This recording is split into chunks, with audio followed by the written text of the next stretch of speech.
Rusia geram bungkus mie instan Indonesia jadi alasan. Tentara bayaran asing diduga ada di Ukraina. Siapa?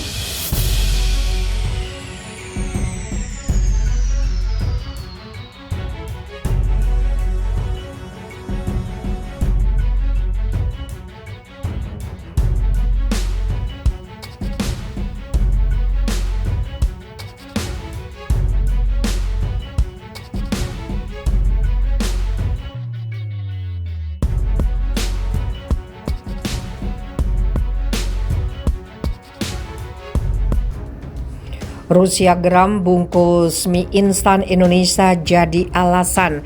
Tentara bayaran asing diduga ada di Ukraina. Siapa? Perang Rusia dan Ukraina yang tidak kunjung usai membuat banyak negara cemas termasuk Indonesia. Meski terletak jauh dari Rusia dan Ukraina, Indonesia mengkhawatirkan dampak perang yang berlarut-larut akan memberikan efek buruk. Tidak cuma dalam hal perekonomian, Indonesia kembali disorot dalam perang Rusia dan Ukraina lantaran ada jejak yang tertinggal di sana. Hal itu bahkan sampai membuat Rusia geram dan menuding ada tentara bayaran di Ukraina. Sebelumnya, tentara bayaran YouTuber Korea Selatan memang sudah berkeliaran di Ukraina.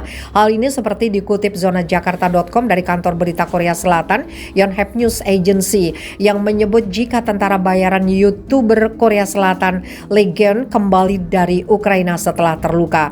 Hal serupa juga disampaikan kantor berita Rusia RIA Novosti dalam artikelnya terbitan 27 Mei 2022.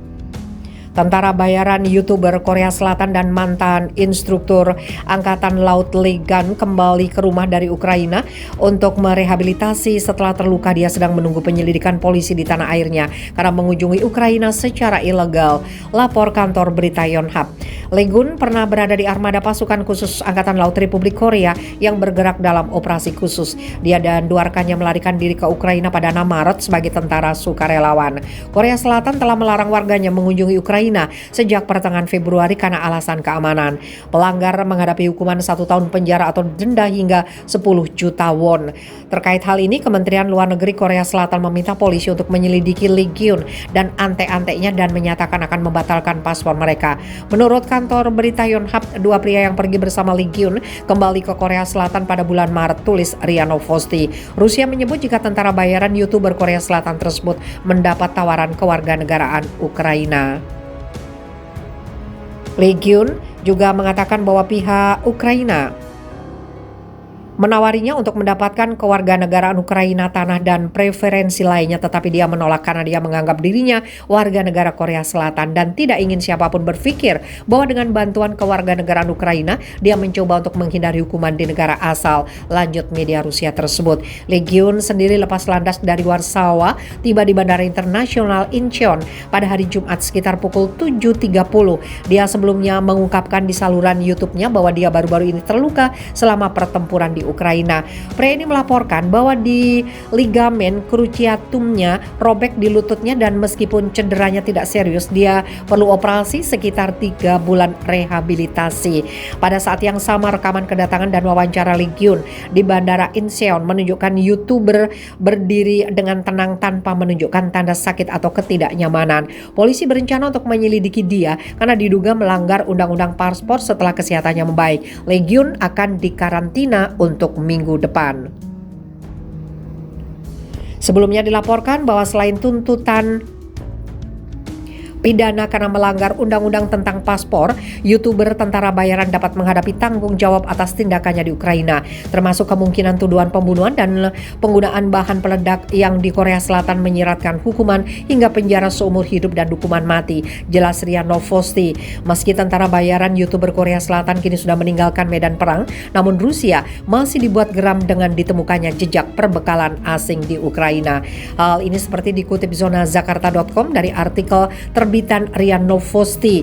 Rusia yang mengaku menemukan perbekalan asing di dekat markas yang ditinggalkan oleh Ukraina, di mana salah satunya adalah mie Indonesia. Banyak paket makanan kosong dan paket dan kotak yang tidak tersentuh dilemparkan ke gedung. Semua ini buatan luar negeri. Anda tidak dapat membeli barang-barang seperti itu di Ukraina. Jatah dan keripik kering Amerika, musli Inggris, cereal dan teh, waffle, mie instan dan gula dari negara lain juga berserakan, bungkus rokok dan tas duty free, tulis RIA Novosti.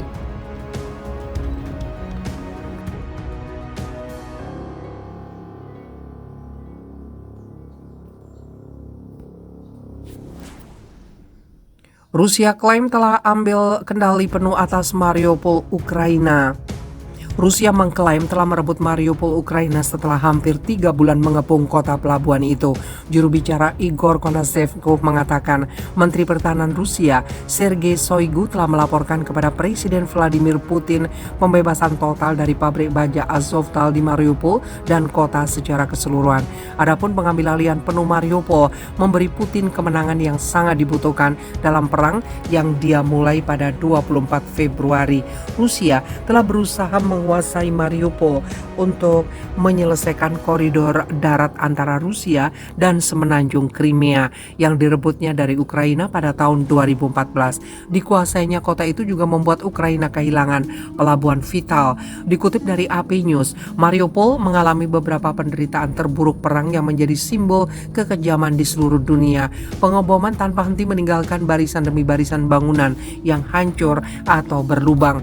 Sebuah rumah sakit bersalin terkena serangan udara mematikan Rusia pada 9 Maret. Seminggu kemudian, sekitar 300 orang dilaporkan tewas dalam pemboman sebuah teater tempat di mana warga sipil berlindung, meskipun jumlah korban tewas sebenarnya bisa mendekati 600 orang. Pejabat lokal menuduh Rusia menyembunyikan pembantaian dengan mengubur hingga 9.000 warga sipil di tempat itu. Awal bulan ini, ratusan warga sipil dievakuasi dari pabrik baja Azovstal selama gencatan senjata kemanusiaan. Mereka yang berhasil dievakuasi berbicara tentang teror pemboman tanpa henti, kondisi lembab di bawah tanah dan ketakutan bahwa mereka tidak akan berhasil keluar hidup-hidup. Sementara itu, kantor berita negara Rusia RIA Novosti mengutip Kementerian Pertahanan yang mengatakan total 2.439 pejuang Ukraina yang telah bersembunyi di pabrik baja telah menyerah sejak Senin, termasuk lebih dari 500 pada hari Jumat. Saat mereka menyerah, pasukan ditawan oleh Rusia. Setidaknya beberapa dibawa ke bekas koloni penjara lainnya dikabarkan dirawat di rumah sakit. Pertahanan pabrik baja dipimpin oleh resimen Azov yang telah ditangkap Rusia sebagai bagian dari upaya melawan pengaruh Nazi di Ukraina. Rusia mengatakan Komandan Azov dibawa pergi dari pabrik dengan kendaraan lapis baja. Pihak berwenang Rusia telah mengancam untuk menyelidiki beberapa pembela pabrik baja atas kejahatan perang dan mengadili mereka, mencap mereka Nazi dan penjahat. Hal itu telah menimbulkan ketakutan internasional tentang nasib mereka.